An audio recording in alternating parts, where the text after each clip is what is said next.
नमस्कार विद्यार्थी मित्रांनो. महाराष्ट्र नर्सिंग ऑफिसर्सच्या ब्रह्मास्त्र या सीरीजमध्ये तुमचं सर्वांचं स्वागत आहे. तर ब्रह्मास्त्र जी सीरीज आहे आपली, ही थिअरी आणि एम-सी-क्यू या दोन्हींना टार्गेट करणारी सीरीज आहे. त्या सीरीजमध्ये आपण नॉर्सेट, एस-आय-सी, सी-आर-ई, आर-आर-बी यासारख्या सेंट्रल गव्हर्नमेंट, ठीक आहे.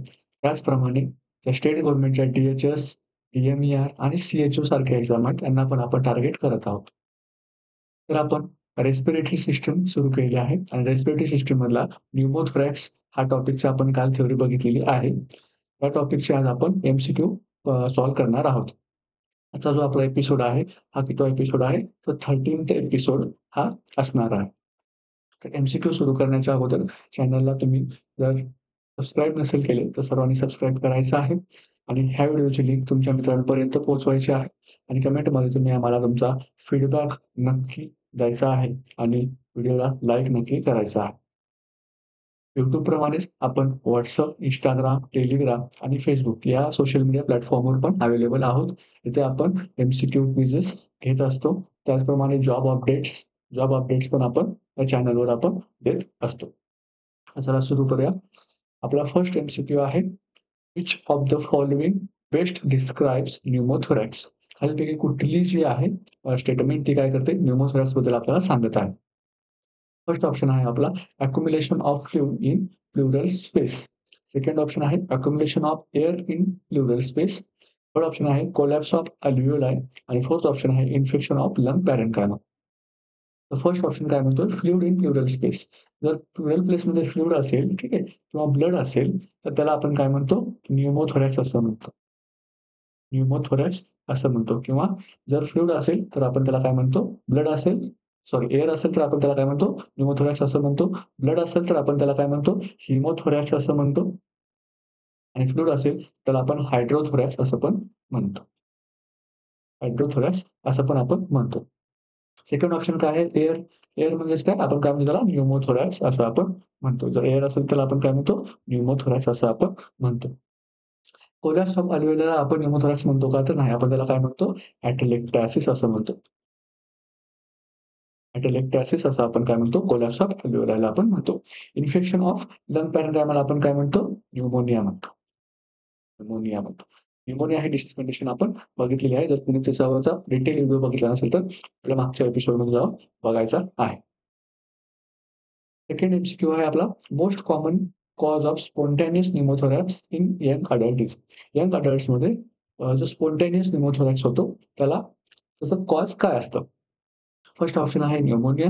सेकंड ऑप्शन आहे रप्चर ऑफ सबप्लुरल ब्लेब्स आणि थर्ड ऑप्शन आहे ट्युबरक्युलोसिस आणि फोर्थ ऑप्शन आहे सीओपीडी.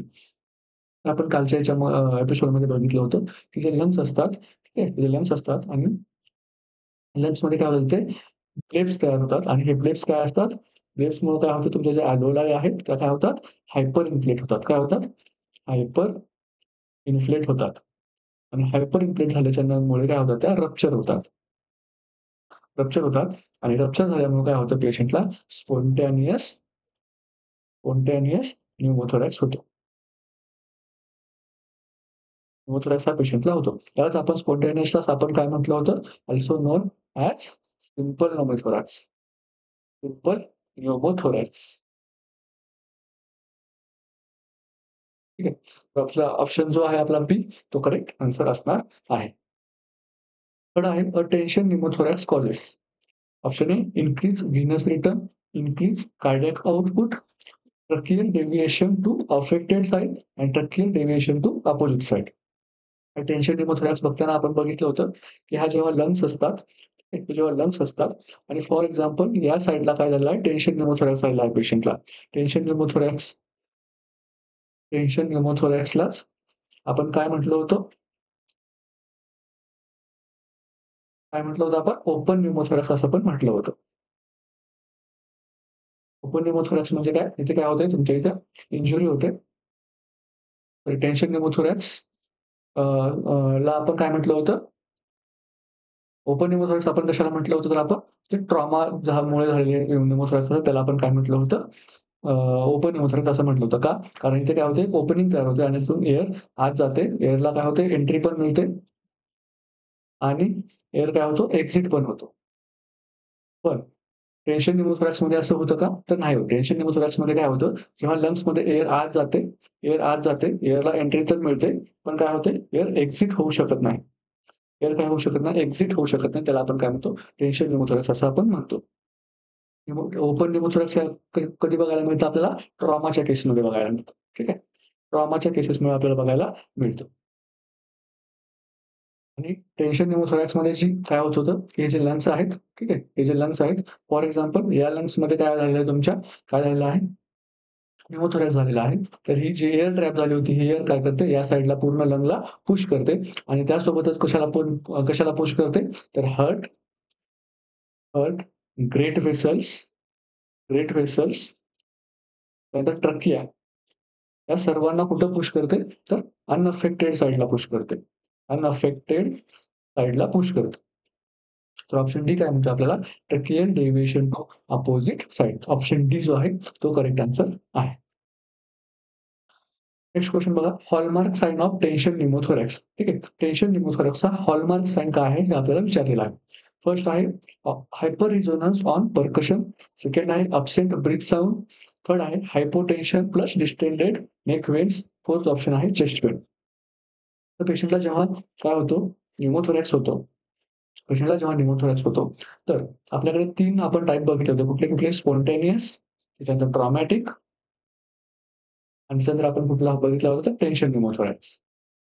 त्या तिन्हीमध्ये पण आपल्याला जेव्हा आपण पर्कशन करतो, ठीक आहे. जेव्हा आपण पर्कशन करतो, तेव्हा आपल्याला काय बघायला मिळतं, तर हायपर रिझोनन्स बघायला मिळतो. हायपर रिझोनन्स आपल्याला तिन्हीमध्ये पण बघायला मिळतो. जेव्हा आपल्याला क्वेशनमध्ये काय विचारलंय, फक्त टेन्शन न्यूमोथोरॅक्सचा हॉलमार्क साइन विचारलाय. म्हणजे असा साइन जो की फक्त टेन्शन न्यूमोथोरॅक्समध्ये आपल्याला आढळतो. तर हायपर रिझोनन्स तर आपल्याला सगळीकडे बघायला मिळतो. त्याचप्रमाणे अब्सेंट ब्रीथ साउंड हे पण आपल्याला सगळीकडे बघायला मिळतात. कारण इथे जेव्हा एअर ट्रॅप होते, तेव्हा या एरियामध्ये जेव्हा आपण ऑस्कल्टेट करतो, इथे आपल्याला काय बघायला मिळतं, एअर एअर साउंड जो आहे, एअर साउंड काय बघायला मिळतो, इथे आपल्याला अब्सेंट बघायला मिळतो. हे कुठं? तर तिन्ही पण कंडिशनमध्ये, ठीक आहे. तिन्ही पण कंडिशनमध्ये आपल्याला एअर साउंड अब्सेंट बघायला मिळतो. बरं, हायपोटेन्शन आणि डिस्टेंडेड नेकवेन मी काल सांगताना तुम्हाला सांगितलं होतं, की टेन्शन न्यूमोथोरॅक्स काय आहे? खूप डेंजरस कंडिशन आहे. का? बिकॉज हे तुमचं लंग फंक्शन ॲज वेल ॲज कार्डियाक फंक्शन पण काय करतं? डेटोरिएट करतं. डेटोरिएट करतं. तर ते कसं करतं? जेव्हा तुमचं टेन्शन न्यूमोथोरॅक्स होतो पेशंटला, तेव्हा काय होतं?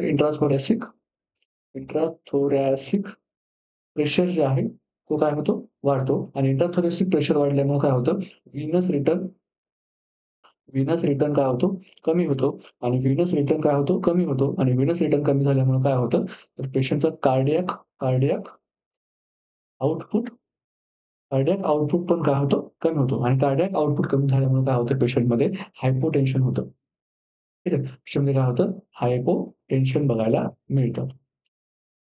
त्याचप्रमाणे अजून एक मी टेन्शन न्यूमोथोरॅक्स सांगताना काय सांगितलं होतं, की जे नेक वेन्स आहेत, ठीक आहे.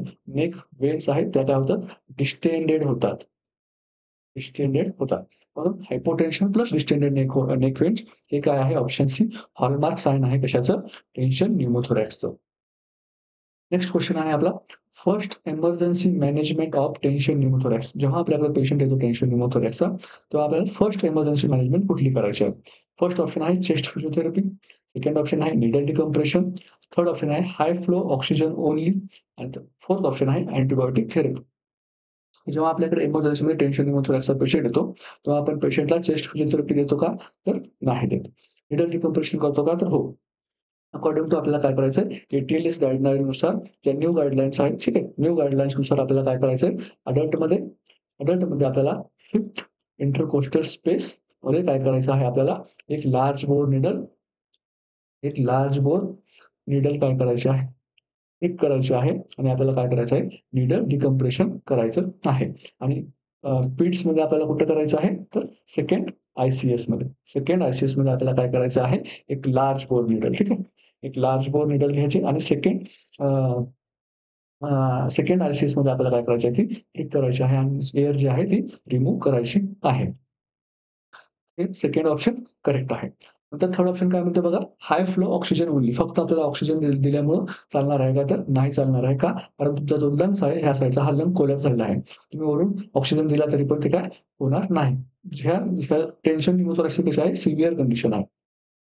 ठीक आहे. सिव्हिअर कंडिशनमध्ये आपलं ऑक्सिजन इथे दिल्यामुळे काय होणार नाही, आपलं जी मॅनेजमेंट आहे ती होणार नाही. अँटिबायोटिक थेरपी, अँटिबायोटिक थेरपी ही काय आहे, प्रायोरिटी नाही आहे. हे आपण नंतर सेकंडरीमध्ये आपण करू शकतो. ठीक आहे. म्हणून ऑप्शन बी निडल डिकम्प्रेशन हे काय आहे, आपलं इमर्जन्सी मॅनेजमेंटमध्ये येतं. नेक्स्ट क्वेश्चन बघा. इन चेस्ट ड्रेनेज सिस्टमवरचा क्वेश्चन आहे.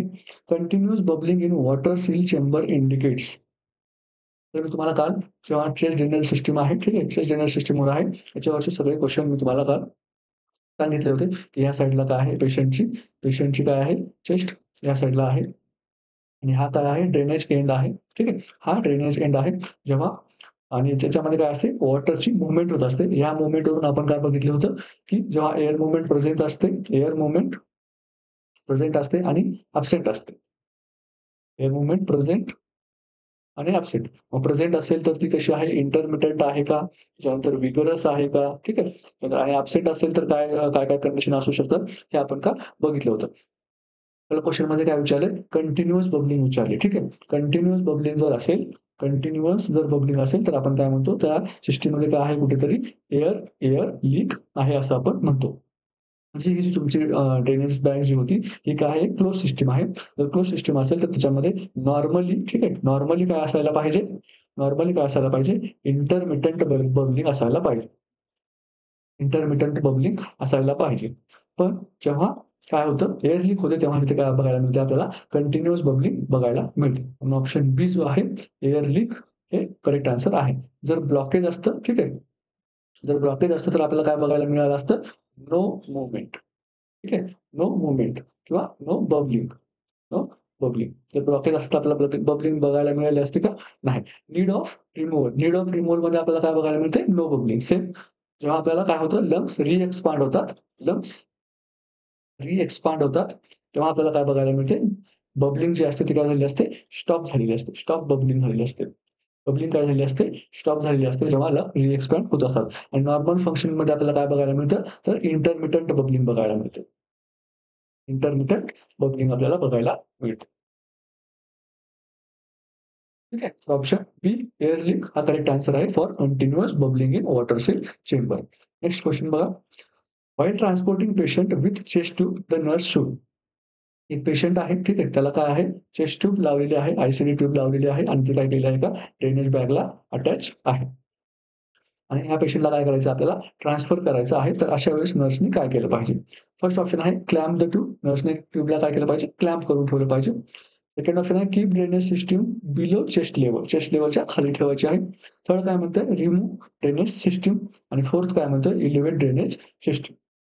तर बघा क्लॅम्प द ट्यूब आपल्याला विथआऊट ठीक आहे. विथआऊट फिजिशियन ऑर्डर ट्यूब कधीही क्लॅम्प करायची नाही. Don't clamp the tube. का? Because it may lead to tension pneumothorax. Tension pneumothorax. त्यामुळे काय होतं पेशंटला टेन्शन न्यूमोथोरॅक्स होऊ शकतो. Keep drainage system below chest level. Keep drainage system below chest level. तर हे आपण काय करतो ड्रेनेज सिस्टम जी आहे ती काय करतो चेस्ट लेव्हलच्या खाली थोडीशी ठेवत असतो. नंतर काय म्हणते remove drainage system. Drainage system remove करायचं पण डिसिजन कोण घेऊ शकतो? तर फिजिशियन घेऊ शकतो. आपण घेऊ शकत नाही. आपण ड्रेनेज सिस्टम रिमूव्ह करू शकत नाही. एलिव्हेट ड्रेनेज सिस्टम जर चेस्ट लेव्हलच्या वर जर आपण फॉर एक्झाम्पल पेशंटची जी चेस्ट लेव्हल आहे, पेशंट इथे आहे ठीक आहे ह्या बेडवर आणि जर आपण ह्या साइडला जर ड्रेनेज सिस्टम ठेवली तर इथे काय होणार नाही एअर जी आहे या साइडला पास होणार नाही आणि बबलिंग जी होणार आहे. आपला जो गोल आहे का की जी एअर जी ट्रॅप झालेली आहे त्या एअरला बाहेर काढण्याचा आपला जो गोल आहे तो गोल कंप्लीट होणार नाही. ऑप्शन बी काय आहे keep drainage system below chest level हे करेक्ट आन्सर आहे. नेक्स्ट क्वेश्चन बघा. A patient report sudden chest pain after central line insertion. It suspects. तर आपल्याला काय झालंय असं आपण सस्पेक्ट करू शकतो. फर्स्ट ऑप्शन आहे पेशंटला निमोनिया झालाय. सेकंड ऑप्शन आहे हिमोथोरॅक्स. थर्ड ऑप्शन आहे पल्मोनरी एम्बोलिझम आणि फोर्थ ऑप्शन आहे इयाट्रोजेनिक निमोथोरॅक्स. तर मी काल जेव्हा मी तुम्हाला सांगत होतो की ट्रॉमॅटिक न्यूमोथोरॅक्स मी तुम्हाला जेव्हा सांगत होतो, तेव्हा मी तुम्हाला सांगितलं होतं, की ज्या काही प्रोसिजर ठीक आहे, प्रोसिजर करताना काही-काही आपल्याला पेशंटला न्यूमोथोरॅक्स होऊ शकतात. फॉर एक्झाम्पल मी तुम्हाला सांगितलं होतं, की जेव्हा आपण पेशंटचं थोरॅकोसेंटेसिस करतो, ठीक आहे. थोरॅकोसेंटेसिस करतो. त्यानंतर लंग बायोप्सी आणि अजून मी तुम्हाला काय सांगितलं होतं, की सेंट्रल लाईन. सेंट्रल लाईन आपण जेव्हा टाकतो, तेव्हा पेशंटला मोस्ट कॉमन कुठलं कॉम्प्लिकेशन होतं, तर ते होतं न्यूमोथोरॅक्स. न्यूमोथोरॅक्स हे काय म्हटलं, मोस्ट कॉमन कॉम्प्लिकेशन होत असतं. तर पेशंटला न्यूमोनिया असता, तर तो काय अॅक्यूट होणारा असा अचानक होणारा कंडिशन आहे का? सडन होणारी कंडिशन आहे का? तर नाही. न्यूमोनिया ही काय आहे? सडन होणारी कंडिशन नाही आहे. ती काय क्रोनिक कंडिशन असू शकते. हिमोथोरॅक्स ठीक आहे. हिमोथोरॅक्स होऊ शकतो का पेशंटला सेंट्रल लाईन इन्सर्ट करताना? तर हो, होऊ शकतो. ठीक आहे. पल्मोनरी एम्बोलिझम मध्ये पेशंटला पेन होतं का? नाही. पेशंट काय होतं कूल स्किन होते. त्याच्यानंतर पेशंटला काय होतं हायपोटेन्शन होतं. ठीक आहे. त्याच्यानंतर काय होतं पेशंटला डिस्निया होतो सिव्हिअर. iatrogenic हिमोथोरॅक्स म्हणजे काय? हिमोथोरॅक्स आहे पेशंटला आणि iatrogenic म्हणजे काय? iatrogenic iatrogenic या शब्दाचा अर्थ काय आहे? अशी कंडिशन जी काय झालेली आहे आपल्या प्रोसिजर करण्यामुळे झाली.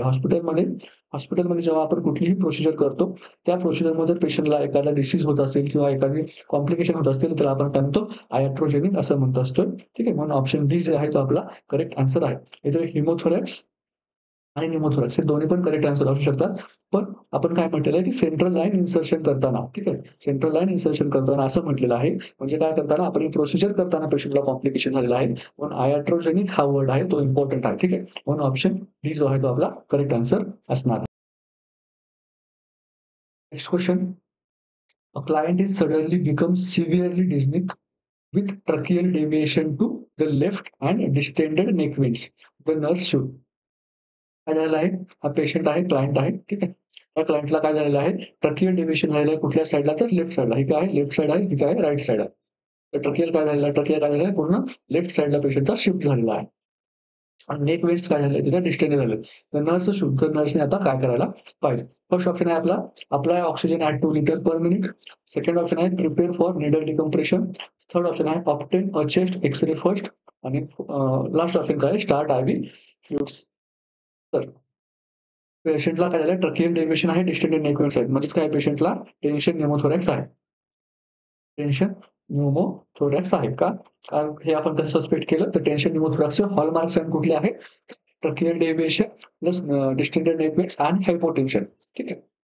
या कंडिशनमध्ये पेशंटला कुठला असू शकतो? तर टेन्शन न्यूमोथोरॅक्स असू शकतो. पण ही काय आहे? एक एमर्जन्सी कंडिशन आहे. ठीक आहे. एमर्जन्सी कंडिशन आहे. एमर्जन्सी कंडिशनमध्ये टेन्शन न्यूमोथोरॅक्सच्या फर्स्ट प्रायोरिटी कुठली असते? तर ती कुठली असते? फर्स्ट प्रायोरिटी मॅनेजमेंट कुठलं असतं? तर ते असतं needle decompression. Needle decompression. Needle decompression केल्याच्या नंतर मग आपण कुठे काय करू शकतो? पेशंटला O2 लावू शकतो. त्याच्यानंतर आपण पेशंटला काय करतो? एक्स-रेसाठी शिफ्ट करू शकतो आणि ऑर्डर असेल तर आपण आयव्ही फ्लुइड्स पण देऊ शकतो. त्यामुळे इथे जर आपण प्रायोरिटी बघायला गेलं, तर आपला फर्स्ट प्रायोरिटी आपली काय येणार? याला येणार. नंतर सेकंड प्रायोरिटी आपली कुठे येणार? ऑक्सिजनसाठी येणार. थर्ड प्रायोरिटी आपली कुठे येणार? एक्स-रेसाठी येणार आणि फोर्थ प्रायोरिटी आपली कुठे येणार? आयव्ही फ्लुइडसाठी येणार. म्हणून ऑप्शन बी काय आहे आपला करेक्ट आन्सर आहे. नेक्स्ट क्वेशन बघा. The nurse notes no tidaling in water seal chamber. The first action is. Tidaling म्हणजे काय? टायडलिंग म्हणजे काय? वॉटर वॉटर कॉलम होता. Water column movement. आपण काय म्हणतो? टायडलिंग असं सुद्धा म्हणतो. आणि नर्सने काय केलंय, की टायडलिंग होत नाहीये वॉटर सील चेंबरमध्ये. तर तिने काय करायला पाहिजे? फर्स्ट ऑप्शन काय आहे? Check tubing for kinks or obstruction. त्यानंतर काय? Increase suction. थर्ड ऑप्शन काय? क्लॅम्प ट्यूब आणि कॉल प्रोव्हायडर. तर बघा फर्स्ट ॲक्शन काय असायला पाहिजे असं विचारलेलं आहे. फर्स्ट ऑप्शन काय म्हणतो? Check tubing for kink or obstruction. जेव्हा तिने ट्यूबमध्ये तिने काय बघितलं, की हा जो वॉटर हे आहेत, ठीक आहे, वॉटर कॉलम जो आहे तो काय करत नाही, मूव्ह करत नाही असं जेव्हा तिने बघितलं, तेव्हा तिने काय करायला पाहिजे? जे ट्यूब आहे, त्या ट्यूबला काय करायला पाहिजे तिने? कुठे ऑब्स्ट्रक्शन आहे का हे बघायला पाहिजे. ठीक आहे. कुठे फोल्ड झालेली आहे का, किंग झालेली आहे का ट्यूब हे बघायला पाहिजे. ठीक आहे. फर्स्ट ऑप्शन करेक्ट आहे. कारण सेकंड ऑप्शन काय म्हणतो? Increase suction. तर आपण विथआऊट फिजिशियन ऑर्डर काय करू शकत नाही? सक्शन वाढवू शकत नाही. त्यानंतर क्लॅम्प ट्यूब ट्यूब पण आपण क्लॅम्प करू शकत नाही का? कारण जर फिजिशियन ऑर्डर नसेल आणि पेशंटला काय होऊ शकतो? न्यूमोथोरॅक्स होऊ शकतो. न्यूमोथोरॅक्स होऊ शकतो. म्हणून विदाऊट ऑर्डर आपण काय करायचं नाही पेशंटची ट्यूब कधीही क्लॅम्प करायची नाही. कॉल प्रोव्हायडर आपण कॉल करून काय सांगणार आहोत, की वॉटर सील चेंबरमध्ये मूव्हमेंट होत नाहीये. फक्त जर आपण असं सांगितलं, तर इथे काय होत नाहीये, आपली जी नर्सिंग केअर आहे ती इथे काय होत नाही, फुलफिल होत नाहीये. का? कारण आपण कॉल करण्याच्या अगोदर, फिजिशियनला कॉल करण्याच्या अगोदर आपण काय बघायला पाहिजे, ही ट्यूब आहे, ट्यूबची काय केली पाहिजे, पेटन्सी चेक केली पाहिजे.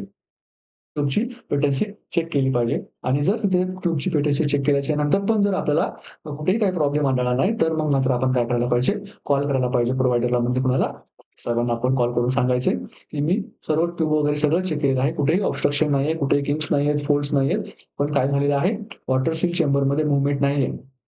तर मग काय असू शकतं, पेशंटचं जे आयदर काय असू शकतं, जेव्हा मूव्हमेंट नसते, तेव्हा काय असू शकतात 3 गोष्टी असू शकतात. एक तर काय असू शकतं, ऑब्स्ट्रक्शन असू शकतं.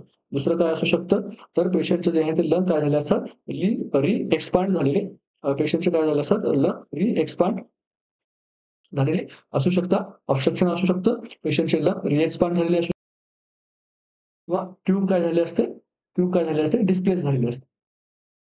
ट्यूब डिस्प्लेस झालेली असते. मग आपण काय करायचंय, अगोदर जेव्हा आपल्याला बघायला मिळालं, की काय झालेलं मूव्हमेंट नाही, तेव्हा आपण काय केलंय, चेक ऑब्स्ट्रक्शन आहेत का ते बघायला पाहिजे. तर आपण बघितलं कुठेही ऑब्स्ट्रक्शन नसतील, तर मग आपण काय करायचं आहे, फिजिशियनला सांगायचंय की एकतर लंग रिएक्सपांड होत आहेत किंवा ट्यूब डिस्प्लेसमेंट झालेली आहे. तर मग आपण काय करायचं, परत लंग साउंड चेक करायचे आहेत. जर लंग साउंड ठीक आहे, लंग साउंड चेक करायचे आहेत. ते जर प्रेझेंट असतील तर म्हणजे काय झाली आहे, तुमची ट्यूब व्यवस्थित आहे, पण काय झालंय, लंग रिएक्सपांड झालेले आहेत आणि आता आपण काय करू शकतो, पेशंटला चेस्ट ट्यूब जी आहे ती रिमूव्ह करू शकतो आणि जर अब्सेंट असतील, ठीक आहे, तर मग आपण काय समजू शकतो, की ते ट्यूब डिस्प्लेसमेंट हे झालेलं असू शकते. म्हणून ऑप्शन ए जो आहे ते काय आहे, तो करेक्ट आन्सर आहे. Check tubing for kinks and obstruction आणि त्याच्यानंतर फर्स्ट प्रायोरिटी आपली काय असणार आहे, check tubing for kinks and obstruction आणि त्याच्यानंतर मग आपली सेकंड प्रायोरिटी काय असणार आहे, कॉल प्रोव्हायडर. ठीक आहे, कॉल प्रोव्हायडर आणि मग नंतर त्याच्यानंतर जे डॉक्टर साहेब सांगतील ते आपल्याला करायचं आहे फॉलो. नेक्स्ट क्वेश्चन आहे आपला, priority sign of worsening tension pneumothorax is. First option आहे increase chest pain, dropping blood pressure, increase respiratory rate आणि टॅकिकार्डिया. पेशंटला काय आहे, टेन्शन न्यूमोथोरॅक्स आहे. टेन्शन न्यूमोथोरॅक्स आहे. पेशंटला टेन्शन न्यूमोथोरॅक्स आहे आणि जर कंडिशन वर्सन होत असेल, तर काय होतं, की पेशंटची कंडिशन वर्सन होत असेल म्हणजेच काय होतं, हा जो पेशंटचा लंग आहे, ठीक आहे, हा काय होतोय, पूर्ण या दिशेने जातो. इथं काय होतंय, मीडियास्टिनल शिफ्ट होत आहे.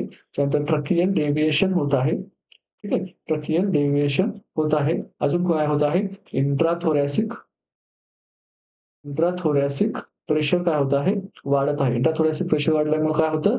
व्हीनस व्हीनस रिटर्न काय होतो? कमी होतो आणि व्हीनस रिटर्न कमी झाल्यामुळे काय होतं? तुमचा कार्डियाक कार्डियाक आउटपुट काय होतो?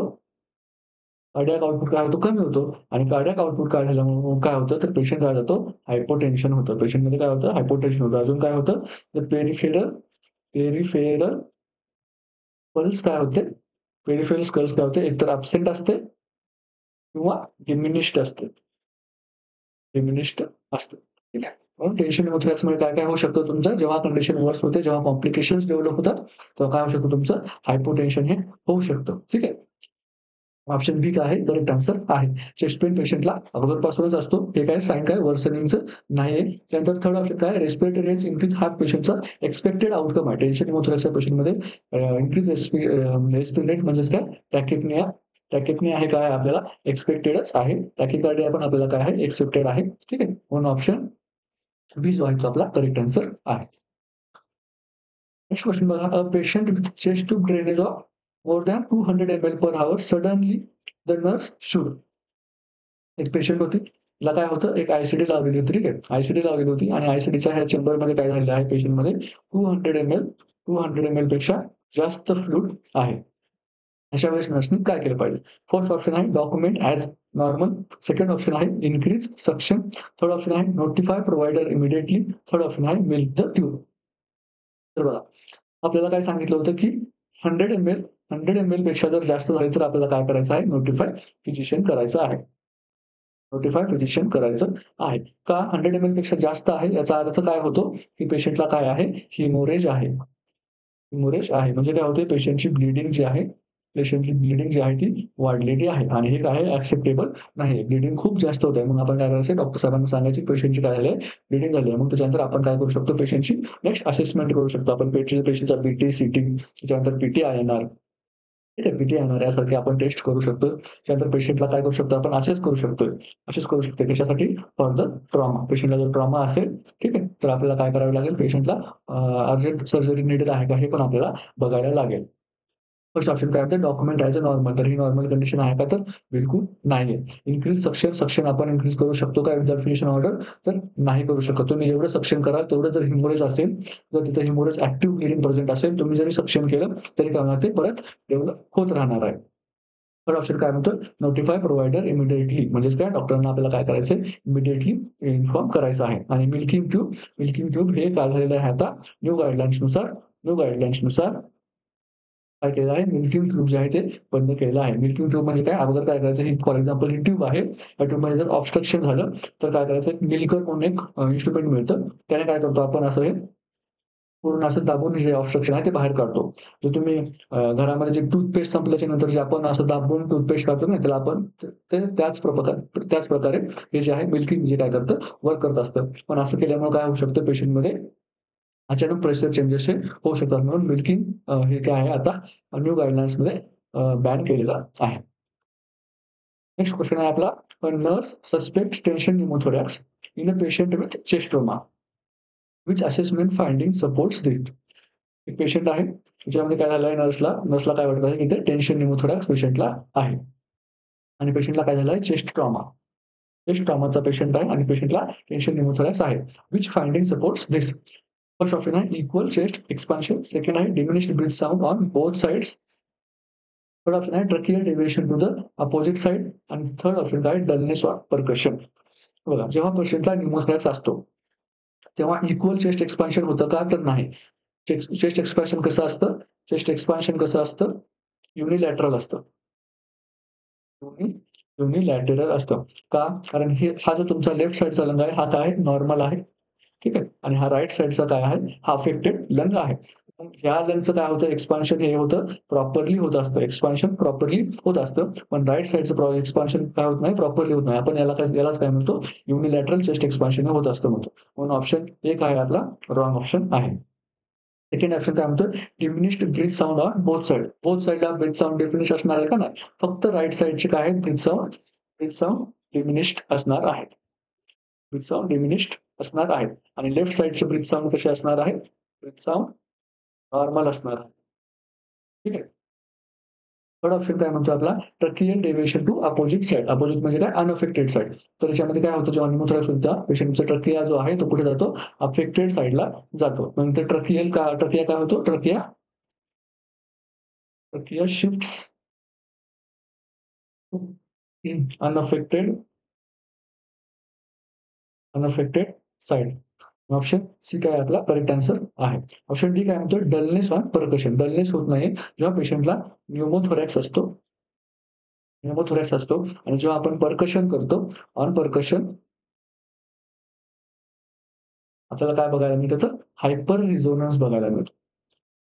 हायपर रिझोनन्स बघायला मिळतो. हायपर रिझोनन्स काय येतो? कारण तिथे काय आहे एअर प्रेझेंट आहे. एअर प्रेझेंट असल्यामुळं काय होतं तिथे आपल्याला हायपर रिझोनन्स बघायला मिळतो. परकशन कसं करतो आपण? हे जे आहे ते आपण असे 2 बोट ठेवत असतो आणि या 2 बोटावर आपण काय करतो असं टॅप-टॅप करतो आणि त्याचा साउंड येतो. त्या साउंडवरून आपण काय करतो असेच करत असतो. जेव्हा तिथे सॉलिड स्ट्रक्चर असतं तिथे आपल्याला काय बघायला मिळतं? डलनेस बघायला मिळतो आणि जेव्हा आपण एखाद्या हॉलो स्ट्रक्चरवर जिथे एअर ट्रॅप आहे त्या ठिकाणी जेव्हा आपण असं टॅप करतो तेव्हा आपल्याला काय बघायला मिळतो? हायपर रिझोनन्स बघायला मिळतो. ऐकायला मिळतो. नेक्स्ट क्वेशन आहे आपला which instruction is most important for a patient during chest tube removal? During chest tube removal ठीक आहे. चेस्ट ट्यूब रिमूव्ह करताना ड्युरिंग म्हटलेलं आहे. ठीक आहे. ड्युरिंग चेस्ट ट्यूब रिमूव्हल आपल्याला कुठली जी आहे ती मोस्ट इम्पोर्टंट थिंग इन्स्ट्रक्शन आहे. फर्स्ट ऑप्शन आहे limit fluid intake. Second option आहे breath normally during the procedure. Third option आहे perform Valsalva manual during removal आणि फोर्थ ऑप्शन काय रिमेन एनपीओ फॉर 4 अवर्स. जेव्हा आपण पेशंटला व्हॉल्सॅल्व्हा मॅन्युअल परफॉर्म करायला सांगतो तेव्हा आपण काय सांगतो पेशंटला ब्रीथ इन करायला सांगतो. ब्रीथ इन करायला सांगतो आणि काय करायला सांगतो? होल्ड करायला सांगतो. ठीक आहे. होल्ड करायला सांगतो आणि पुश करायला सांगतो. आणि काय करायला सांगतो? पुश करायला सांगतो.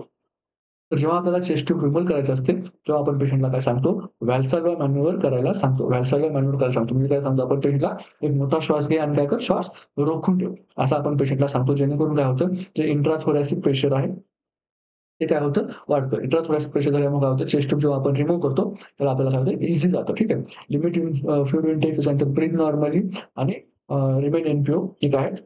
करेक्ट आन्सर नाहीये.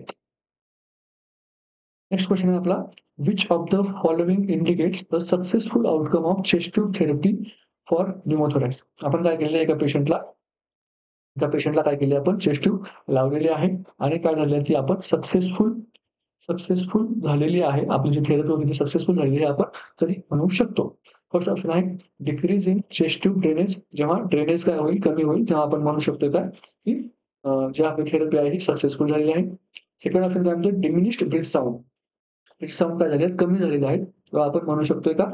त्यानंतर थर्ड ऑप्शन आहे no air bubbling in water seal chamber and equal chest expansion. जी आपण ट्यूब लावली होती त्या ट्यूबमध्ये आणि वॉटर सील चेंबरमध्ये आपल्याला काय बघायला मिळत नाहीये? बबलिंग बघायला मिळत नाही. बबलिंग बघायला मिळत नाही आणि इथे मूव्हमेंट नाही. ठीक आहे. वॉटर सील जो चेंबर आहे त्याच्यामध्ये बबलिंग नाहीये आणि हा जो कॉलम आहे या कॉलममध्ये काय नाही टायडलिंग नाहीये. टायडलिंग किंवा टायडलिंगलाच आपण काय म्हणतो? मूव्हमेंट असं म्हणतो. ठीक आहे. मूव्हमेंट आपल्याला काय बघायला मिळत नाहीये आणि चेस्ट काय होते दोन्ही साइडची ही चेस्ट आणि लेफ्ट साइड आणि राइट चेस्ट दोन्ही साइडची चेस्ट काय होत आहे? एक्सपान्शन जे आहे ते इक्वली होत आहे. फोर्थ ऑप्शन काय म्हणतो आपला development of subcutaneous emphysema. Development of subcutaneous emphysema. Subcutaneous emphysema हे काय आहे? न्यूमोथोरॅक्सचं कॉम्प्लिकेशन आहे. ठीक आहे. जर न्यूमोथोरॅक्सच्या पेशंटची काय झाली नाही, व्यवस्थित क्लिअर झाली नाही, तर पेशंटला काय होऊ शकतो? सबक्युटॅनियस एम्फायसेमा होऊ शकतो. फर्स्टच्यामुळे काय नाही, हे रॉंग आन्सर आहे.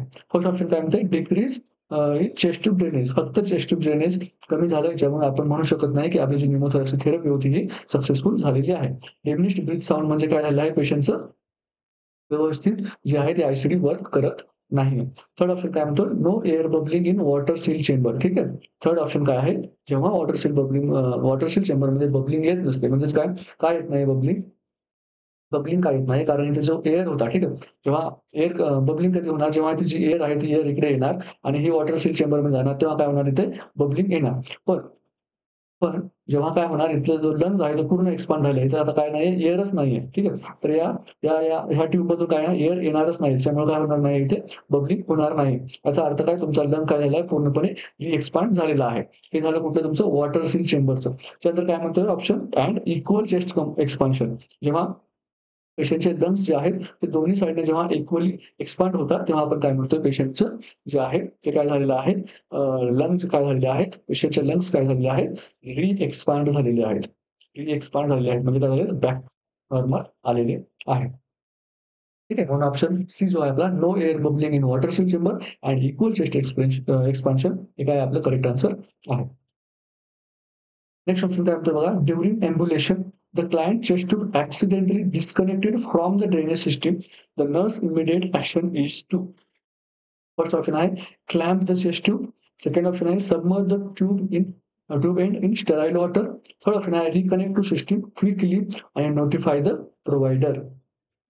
काय करत होतो आपण एका पेशंटला ट्रान्सफर करत होतो. ठीक आहे. आपण एका पेशंटला ट्रान्सफर करत होतो आणि या पेशंटला काय लावलेली होती? आयसीडी लावलेली होती आणि ही आयसीडी काय झालेली आहे? आयसीडी काय झालेली आहे? इथे लावलेली होती. ठीक आहे. आयसीडी इथे लावलेली होती आणि पाण्यामध्ये काय केली होती? सबमर्ज केलेली होती. पण आपण पेशंटला काय करतो? ट्रान्सफर करत होतो आणि ट्रान्सफर करताना काय झालं आपली जी आयसीडी आहे ती इथून या साइडने डिस्कनेक्ट झाली. कुठून डिस्कनेक्ट झाली म्हटलं आपल्याला? From the drainage system. कुठून म्हटलंय? From the drainage system. Drainage system मधून आपल्याला काय झाली? डिस्कनेक्ट झाली आहे. तर आता आपल्याला काय करायचं? इमिडिएटली आपल्याला काय करायचं आहे? फर्स्ट ऑप्शन काय सांगतोय? Clamp the chest tube. Chest tube आपल्याला क्लॅम्प करायची का नाही? क्लॅम्प केल्यामुळे काय होऊ शकतं? पेशंटला न्यूमोथोरॅक्स होऊ शकतो. न्यूमोथोरॅक्स होऊ शकतो हे आपल्याला माहिती आहे. म्हणून आपण क्लॅम्प करणार का? नाही करणार. त्यानंतर submerge the tube and in sterile water. हा जो ट्यूब आहे हे काय करायचे आपल्याला एका स्टराईल वॉटर बॉटलमध्ये ठीक आहे. एका स्टराईल वॉटर बॉटलमध्ये काय करायचे? डिप करायची आहे. थर्ड ऑप्शन काय म्हणते? Reconnect to the system quickly. आपण रिकनेक्ट ही करेपर्यंत काय होणार आहे पेशंटला?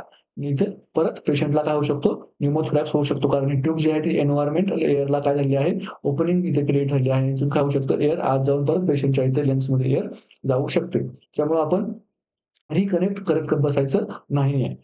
नंतर काय म्हणायचं, notify the provider. Notify provider कधी करायचं आहे आपल्याला? अगोदर काय करायचं आहे, स्टराइल वॉटरमध्ये काय करायचं आहे, ट्यूब ट्यूब डिप करायची आहे. स्टराइल वॉटर असेल, स्टराइल वॉटर बॉटल असेल तर ठीक आहे. स्टराइल वॉटर बॉटल नसेल तर काय करायचं आपल्याला, एन-एस घ्यायचं आहे आणि एन-एसमध्ये काय करायचं आहे, ती ट्यूब डिप करायची आहे. आणि त्याच्यानंतर सेकंड प्रायोरिटी आपल्याला काय करायचं आहे, नोटिफाय द प्रोव्हायडर. ठीक आहे.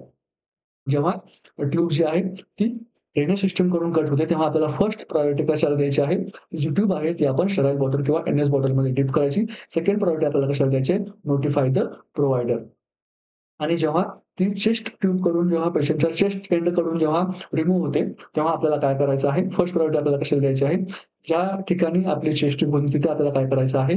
स्टेराईल ड्रेसिंग, पेट्रोलियम ड्रेसिंग आपण तिथे काय करायचं अप्लाय करायची आहे. ठीक आहे. फॉर एक्झाम्पल पेशंटच्या इथे लंग्सला इथे आय-सी-डी लावलेली होती.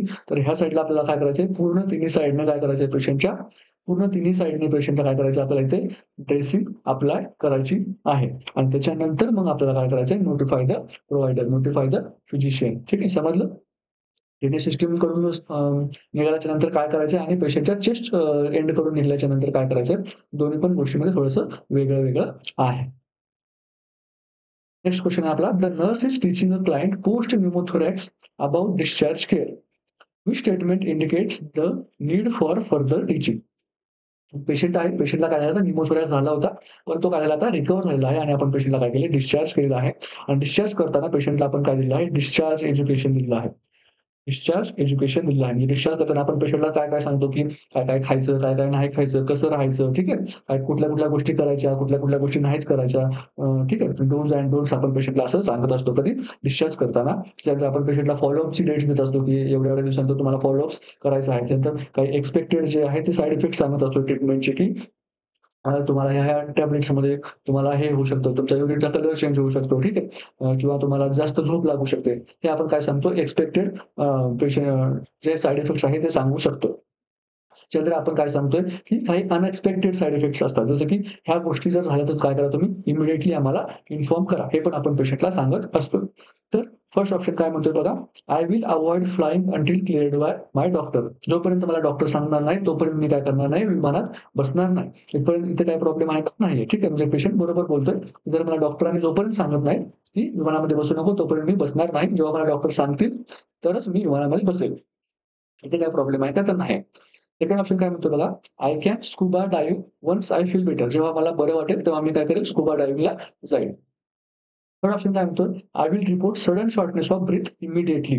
जेव्हा-जेव्हा मला काय होईल, एकदम असं शॉर्टनेस ऑफ ब्रीथ होईल, तेव्हा मी काय करेल, इमिडिएटली तुम्हाला इन्फॉर्म करेल. काय इन्फॉर्म करेल? कारण हे काय आहे, साइन आहे. कशासाठी? रिकरन्स ऑफ रिकरन्स ऑफ न्यूमोथोरॅक्स. हां, पेशंटचा जो न्यूमोथोरॅक्स होता, तो काय झाला आहे, परत डेव्हलप झालेला आहे. पेशंटला शॉर्टनेस ऑफ ब्रीथ झालेली आहे.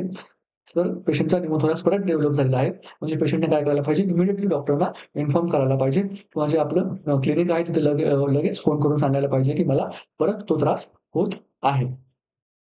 फोर्थ ऑप्शन काय म्हणतो, आय शुड अव्हॉइड स्मोकिंग. मी काय करायला पाहिजे, स्मोकिंग बंद करेल, असं पेशंट सांगतोय. म्हणजे काय बरोबर आहे, पेशंटनी स्मोकिंग नाही करायला पाहिजे. पण ऑप्शन बी काय म्हणतो बघा, I can scuba dive once I feel better. म्हणजे मला जसंही बरं वाटायला लागेल, तेव्हा मी काय करेल, स्कुबा डायव्हिंगला जाईल. ठीक आहे. स्कुबा डायव्हिंगला जाईल. स्कुबा डायव्हिंग काय असते? तर हे पाण्यामध्ये ठीक आहे. पाण्यामध्ये काय करतात, अशी उड्या मारतात आणि त्याच्यामध्ये काय असतं, एक ऑक्सिजनचा टँक असतो पेशंटला माउथपीसला लावलेला ठीक आहे. त्यानंतर एक वेगळा सूट असतो त्यांचा, तो स्कुबा डायव्हिंगसाठी यूज करतात. तर पेशंटला O2 लावला जातो, ठीक आहे. आणि पाण्यामध्ये जेव्हा पेशंट उडी मारतो, तेव्हा पेशंटच्या जे थोरॅक्स आहेत, ठीक आहे. थोरॅक्समध्ये काय होतं, थोरॅक्समध्ये काय होतात, सडन सडन काय होतात, प्रेशर चेंजेस होतात. प्रेशर चेंजेस तर आणि हे प्रेशर चेंजेस झाल्यामुळं पेशंटचा जो हील्ड न्यूमोथोरॅक्स आहे, ठीक आहे. हील्ड न्यूमोथोरॅक्स आहे, तो परत काय होऊ शकतो, ओपन होऊ शकतो. त्याच्यामुळं I can scuba dive once I feel better हे काय आहे, पेशंटला याचा अर्थ काय आहे, की पेशंटला जे आपण हेल्थ एज्युकेशन दिलेलं आहे, डिस्चार्ज एज्युकेशन दिलेलं आहे, ते काय नाहीये, इफेक्टिव्ह नाहीये आणि पेशंटला आपल्याला समजून सांगायचं की बाबा अशा तू उचापत्या करायच्या नाहीयेत. जोपर्यंत तू कंप्लीटली ठीक होत नाही, जोपर्यंत डॉक्टर तुला परमिशन देत नाहीत, तोपर्यंत तुला कुठल्याही अशा आगाऊ भानगडी करायच्या नाही आहेत. ठीक आहे. नेक्स्ट क्वेशन बघूया. During report, the nurse learns that a client has a chest tube set to suction, which finding requires immediate follow-up. First option काय? Gentle bubbling in suction chamber, water seal chamber filled up to 2 centimeter, bright red drainage of 250 ml in first hour, tidally in water seal chamber. बघा नर्सनी काय केलेलं आहे, एक पेशंटला chest tube आहे, ठीक आहे. चेस्ट ट्यूबला आय-सी-डी लावलेली आहे आणि ती कुठे आहे? सक्शन सक्शन चेंबरला अटॅच आहे. ठीक आहे. ती सक्शन चेंबरला अटॅच आहे आणि कुठली जी फाइंडिंग आहे तिने काय केलं पाहिजे? इमिडिएट पेशंटला फॉलोअप केलं पाहिजे. इमिडिएट पेशंटला काय केलं पाहिजे? फॉलोअप केलं पाहिजे. फर्स्ट ऑप्शन काय होतं? Gentle bubbling in suction chamber. Gentle bubbling येते तर ते काय आहे? नॉर्मल फाइंडिंग आहे. ठीक आहे. ती काय आहे? एक नॉर्मल फाइंडिंग आहे. Water seal chamber field at 2 centimetre हे पण काय एक नॉर्मल फाइंडिंग आहे. Bright red drainage of 250 ml 250 ml आपण काय सांगितलं की 100 ml पेक्षा जर जास्त असेल तर आपल्याला काय करायचं आहे? नोटिफाय करायचं आहे. कुणाला? फिजिशियनला. का करायचं आहे? कारण it is a sign of haemorrhage haemorrhage आणि हे 250 ml म्हणजे काय आहे? पेशंटला मॅसिव्ह हिमोरेज आहे.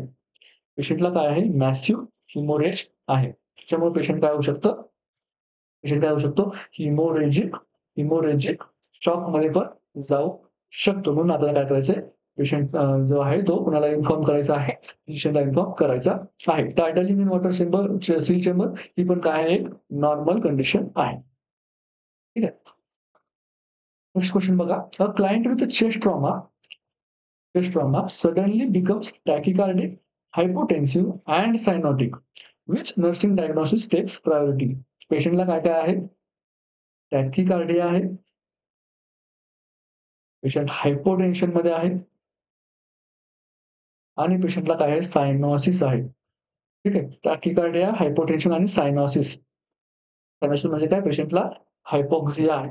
सिव्हिअर हायपॉक्सिया आहे म्हणून पेशंटला काय झालेलं आहे? फ्लुइड डिस्कलरेशन झालेलं आहे. फ्लुइड डिस्कलरेशन झाले आहे. म्हणजे पेशंटला काय आहे? कलरेशन झालेलं आहे. म्हणजे पेशंटला काय आहे? ऑक्सिजनची जी काय आहे? कमतरता भासत आहे. अशा वेळेस नर्सचं जे डायग्नोसिस असेल, नर्सिंग डायग्नोसिस ते कुठलं आहे ते प्रायोरिटी बेसवर असेल. तर प्रायोरिटीच्या क्वेशनसाठी मी तुम्हाला सांगितलेलं की एअरवे, ब्रीथिंग आणि सर्क्युलेशन ह्या काय आहेत? आपल्या 3 प्रायोरिटी आहेत. इथे पण जर आपला क्वेशन सॉल्व्ह होत नसेल, तर मग आपण कुठे जायचं आहे? मॉडल हायरार्की लॉला जायचं आहे. पण एअरवे, ब्रीथिंग आणि सर्क्युलेशनमध्ये इथे आपले अबाउट 80% क्वेशन काय होतात? सॉल्व्ह होतात. तर फर्स्ट ऑप्शन काय म्हणतो बघा, impaired gas exchange, acute pain, risk of infection आणि अँक्झायटी. पेशंटला चेस्ट ट्रॉमा आहे म्हणजे काय होणार आहे? पेन तर होणार आहे. पेशंटला जर ओपन वुंड्स असतील तर रिस्क ऑफ इन्फेक्शन पण असणार आहे आणि पेशंटला ॲक्सिडेंट झाल्यामुळे काय होतंय पेशंटचं ट्रॉमा झाल्यामुळे पेशंटला लागल्यामुळे पेशंटला थोडंसं घाबरण्यासारखं होणं, अँक्झायटी होणं हे पण ठीक आहे. आणि पेशंटला काय झालं आहे सायनोसिस वगैरे झालेलं आहे. ठीक आहे. टॅकिकार्डिया झालेला आहे पेशंटला म्हणजे काय पेशंटचं इम्पेयर्ड गॅस एक्सचेंज पण झालेलं आहे. पण आता याच्यामध्ये प्रायोरिटी कुठला असेल तर आपण काय म्हटलं होतं एअरवे ब्रीथिंगला आपण प्रायोरिटी द्यायची आहे. त्याच्यातला एअरवेसाठीचा कुठला जो ऑप्शन आहे तो म्हणजे काय इम्पेयर्ड गॅस एक्सचेंज ही कुठली असणार आहे आपली प्रायोरिटी असणार आहे. हां, रेस्पिरेटरी सिस्टम ठीक आहे. रेस्पिरेटरी सिस्टम खास करून जे हायपॉक्सिया सारख्या कंडिशन आहेत, त्याच्यामध्ये आपल्या पेशंटचं ऑक्सिजनेशन हे नेहमी आपले काय असते प्रायोरिटी असते. म्हणून ऑप्शन ए जो असणार आहे तो आपला करेक्ट आन्सर असणार आहे. नेक्स्ट क्वेशन बघा. A nurse receives 4 patient in a emergency unit. Who should the assist be first? पेशंटला काय मिळेल? एक नर्स आहे, ठीक आहे. तिला नर्स आहेत आणि हिला काय मिळेल? 4 पेशंट मिळाले आहेत. ठीक आहे. 4 पेशंट मिळालेले आहेत. कुठल्या एक पेशंट कुठला आहे? अस्थमाचा आहे. ठीक आहे. आणि त्याला काय आहे? माईल्ड व्हीजिंग आहे. फर्स्ट ऑप्शन काय म्हणतो? अस्थमा आहे त्याला आणि माईल्ड व्हीज पण आहे. सेकंड ऑप्शन काय म्हणतो? न्यूमोनिया आहे. न्यूमोनिया आहे त्याला काय आहे? फीव्हर आहे. थर्ड ऑप्शन काय म्हणतो? चेस्ट ट्रॉमा पेशंट आहे. चेस्ट ट्रॉमा पेशंट आहे आणि काय आहे? ब्रीथ साउंड अब्सेंट आहे in one side in one side. एका साइडला काय आहे तुमच्या ब्रीथ साउंड अब्सेंट आहे आणि फोर्थ ऑप्शन काय म्हणतो? पेशंटला कसं आहे? सीओपीडी आहे आणि विथ कफ आहे. हे बघा, याच्यामध्ये इमर्जन्सी कंडिशन कुठली आहे? आता इथे बघा, अस्थमाचा पेशंट आहे आणि माइल्ड व्हिजिंग आहे. त्याला थोड्या वेळाने जर अटेंड केलं तरी पण पेशंट काय होऊ शकतो, पेशंटची काय होणार नाही, डेथ होणार नाही किंवा पेशंट कॉम्प्लिकेशनमध्ये जाणार नाही आहे. तर आता न्यूमोनिया विथ फीव्हर पण एक पेशंट आहे. ही पण काय आहे कंडिशन, इमर्जन्सी कंडिशन नाही आहे. त्यानंतर सीओपीडी विथ कफ ही पण काय नाहीये, इमर्जन्सी कंडिशन नाही. पण चेस्ट ट्रॉमा आणि ॲब्सेंट ब्रीथ म्हणजेच काय पेशंटला न्यूमोथोरॅक्स आहे.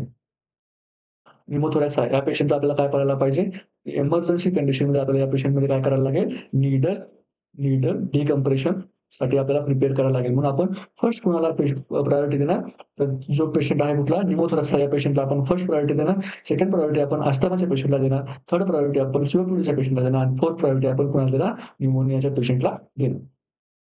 ठीक आहे. तर म्हणून आपला जो ऑप्शन आहे C, chest trauma patient with absent breath sound on one side म्हणजेच काय पेशंटला न्यूमोथोरॅक्स आहे. म्हणून आपण या पेशंटला काय देणार, प्रायोरिटी देत आहोत. ठीक आहे. तर हा जो होता आजचा आपला न्यूमोथोरॅक्सवरचा एम-सी-क्यूचा टॉपिक होता. त्याच्यानंतर आपण काय करणार आहोत आता नेक्स्ट टॉपिक. ठीक आहे. नेक्स्ट टॉपिक जो आहे, त्या टॉपिकची पण आपण काय करणार आहोत, थिअरी आणि एम-सी-क्यू बघणार आहोत. तोपर्यंत तोपर्यंत काय करायचं सर्वांनी, आतापर्यंत जेवढं शिकवलेलं आहे त्याचं काय करायचं आहे, रिव्हिजन करायचं आहे. आणि पुन्हा भेटूया आपण आपल्या नेक्स्ट एपिसोडमध्ये. Thank you. Bye bye.